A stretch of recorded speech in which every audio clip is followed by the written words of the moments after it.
Welcome in, everybody. We're diving deep today into something I find really captivating, but also kind of controversial, the Khazar mystery. Yeah, it's one of those historical puzzles with some pieces missing. Oh, for sure. So it makes it, I guess, ideal for genuine inquiry, but also, unfortunately for a lot of misinterpretations. That's true. And to give everyone a little context, we're going to be looking at the history of the Khazars, this really interesting Turkic group who had this huge empire in the Caucasus region way back between the 7th and 10th centuries. Yeah. Then we'll look at some of the genetic evidence that's out there about a possible connection between the Khazars and Ashkenazi Jewish ancestry, which is a link that some people have sadly twisted to push anti-Semitic narratives. Right. And what we're going to do is try to sort out the facts from the fiction, look at all the different perspectives on this historical mystery, and give you the tools to come to your own conclusions. All right, so first things first, let's rewind the clock back to the time of the Khazars. From what I'm seeing in these sources, they were a pretty powerful force. Oh, absolutely. Yeah. Like, picture a huge empire controlling all those key trade routes between Europe and Asia, a real blend of cultures and religions. That was the Khazar Khaganate.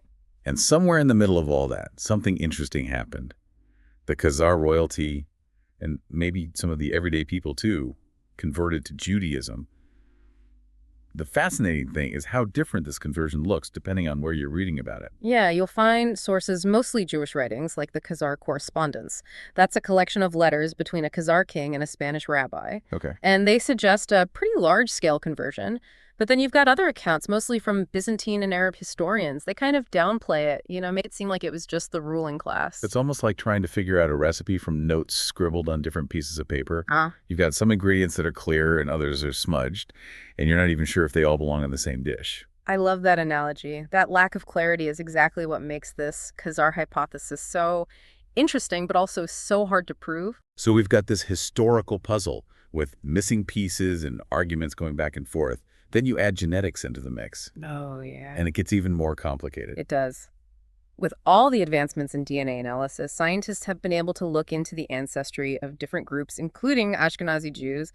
And this is where things get really interesting, because the genetic evidence is a lot like those historical accounts, kind of a mixed bag and open to debate. From what I'm seeing in these genetic studies, most of them seem to show that Ashkenazi Jews come mainly from the Middle East, which sits with the historical story of their migration from the Levant. But it's not quite that simple, is it? It's not. You see, while most genetic studies support that traditional narrative, they often find a mix of Near Eastern and Southern European ancestry in Ashkenazi Jewish populations. And this is what has led some researchers like Aaron Elhaig to suggest maybe there was a Khazar contribution. With all these different genetic markers in Ashkenazi populations, does that challenge or support what we know about Jewish history? What are your thoughts? It's a tough question. I think it adds more detail to what we already understand. Like, it suggests that Jewish communities over their long history have interacted with and sometimes mixed with people around them. It shows how complex migration and cultural exchange are. It doesn't completely overturn the traditional stories. Okay, so where does Elhaig's work fit in? What evidence does he have to support a Khazar link? Well, he points to specific genetic markers, especially ones related to the Y chromosome, which gets passed from father to son. He says these markers are more common in Ashkenazi Jewish populations than in other Jewish groups, and he claims they link back to a region near the Caucasus Mountains, where the Khazars were. But a lot of scientists don't agree with him, do they? Not really. It's caused a lot of controversy. Many geneticists say the way he's done his research is flawed. They argue that the markers he found aren't only found in Khazars. They could have come from other groups moving around. It's like being a detective trying to solve a case from centuries ago with each clue up for debate. It really makes you think, what's the big picture here? What can we learn from all this beyond the question of whether or not Khazars played a role in Ashkenazi ancestry? That's a great question. And it brings us to something really important, how this whole Khazar hypothesis has been twisted and used for some pretty bad things. This is where things get serious. This Khazar hypothesis, whether it's true or not, has been used by some people to push anti-Semitic ideas. Yeah, and that's something we have to be really careful about. These narratives twist the theory to say that Ashkenazi Jews aren't real Jews, Right. meaning they have no right to their identity or to the land of Israel. It's a dangerous and baseless way of thinking, Yeah. but it's important to understand how this theory has been used to hurt people. Can you tell us more about some of the anti-Semitic stereotypes that have been connected to the Khazar hypothesis? One of the most common ones is the idea that Jews control all the money in the world. Oh, yeah. This stereotype comes from centuries of prejudice and discrimination against Jews. During the Middle Ages in Europe, Jews were systematically kept from owning land or joining guilds. So they couldn't build wealth in the traditional ways. Exactly. They were basically forced into roles that were allowed but often looked down on, like money lending, because Christian religious laws said Christians couldn't charge interest. So Jewish people were pushed into these roles to survive. Right. It was all about surviving and adapting in a world that was hostile to them. And it's crucial to understand this historical context to see how these stereotypes came about. It's not about some innate Jewish trait. It's the result of being discriminated against and having limited choices. So they made the best of a bad situation. Exactly. Sadly, though, this historical reality has been twisted to keep the harmful myth of Jewish control over global finance alive. They make it seem like it's some kind of built-in characteristic instead of the product of history. And then there's that infamous Protocols of the Elders of Zion, that made-up document that's been used to spread conspiracy theories about Jewish power and a supposed secret plan for world domination. Oh, yeah, that's a classic example of anti-Semitic propaganda. It came out in the early 20th century, and it's been totally debunked as a fake. But the sad thing is, it's still having an impact. It's scary to think that a document full of lies and hateful stereotypes has been used to justify persecuting and murdering millions of Jews. And even today, it's still out there online and in certain groups, fueling anti-Semitism and conspiracies. It really shows how dangerous misinformation can be, especially when it taps into existing prejudices and fears. It's a wake-up call that we have to be on guard against these harmful narratives and make it clear they're baseless and dangerous. I agree. These stereotypes are rooted in historical prejudice and fueled by fabrications like the Protocols. They have no place in a fair and informed society. This whole look at the Khazar Hypothesis has been fascinating, but it's also shown us some dark parts of history and how something that seems like an academic debate can be used to hurt people. But before we go any further with that, let's take a quick break. We'll be back in a moment to continue this deep dive into this really complex and thought-provoking topic. You're listening to Echoes of Insight, where we dive deep into the topics shaping our world. From the planet and politics to health, consciousness, economy, and alternative lifestyles. If you're enjoying the journey, make sure to subscribe and share this podcast with others who love exploring new perspectives. It's really important to remember as we go through all this history and genetics that the Khazar hypothesis itself isn't anti-Semitic. It's how people twist it and use it for their own agendas that's the problem. You're right. It's like any historical theory. You can study it and debate it responsibly, or you can use it to push harmful ideologies. And with the Khazars, their story have been taken by people who want to undermine Jewish identity in history. Exactly. And that's why we have to be careful and look at things closely, especially with sensitive topics that have real-world consequences. So how can we avoid these distortions? Yeah. How can we talk about this in a way that's both intellectually honest and ethically responsible? One way is to stick to the facts, even if they're hard to find, and to be upfront about what we don't know. For example, when we talk about the Khazars converting to Judaism, we need to acknowledge that the historical sources don't always agree and they're open to interpretation. It's like trying to solve a mystery where the witnesses are telling different stories and maybe they have their own reasons for doing that. Yeah, exactly. And that's why it's so important to think about the context of these sources. Who wrote them? Who are they written for, and what were their biases or agendas? So you have to be like historical detectives looking at each piece of evidence, figuring out where it came from, and putting together the most likely story based on what we know. Right. And even then, we have to be okay with not knowing everything and admit that some historical questions might never have clear answers. It doesn't mean we give up on finding the truth, but it means we approach it humbly, knowing we don't have all the answers. That brings up something else. We've talked about how the Khazar Hypothesis has been used to fuel anti-Semitism.